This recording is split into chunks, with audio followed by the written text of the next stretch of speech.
آج کل ہم دیکھتے ہیں کہ بہت سے لوگ ایڈز سے ہلاک ہو رہے ہیں، اور اس کے پیچھے بھی بنیادی وجہ کیا ہے؟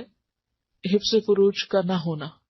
اس میں جو رپورٹس ہیں وہ کہتی ہیں کہ دنیا کا کوئی ایک ملک بھی ایسا نہیں جہاں ایڈز کا کوئی مریض نہ ہو، ہر جگہ ہے۔ اور ساؤتھ ایسٹ ایشیا میں یہ بیماری سب سے پہلے نمبر پر ہے۔ ساؤتھ ایسٹ ایشیا میں پاکستان میں ایڈز کا پہلا کیس 1986 میں تشخیص ہوا۔ 1996 میں یعنی 10 سال بعد 1000 ایڈز وائرس کے مریض سامنے آئے جن کی رپورٹ ہوئی، اور جن کی رپورٹ نہیں ہوئی ان کی تعداد 50 سے 80 ہزار۔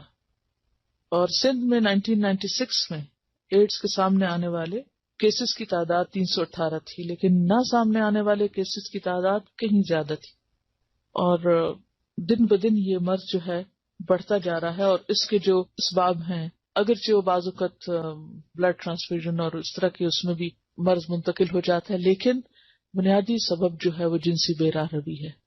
اور اس میں افسوس یہ کہ لوگوں کو یہ تو نہیں بتایا جاتا کہ یہ حرام ہے یا اللہ کا ناپسندیدہ کام ہے، وہ پریونشن کے طریقے بتا دیتے ہیں اور حرام کو ویسے ہی جائز قرار دیتے ہیں کہ ٹھیک ہے۔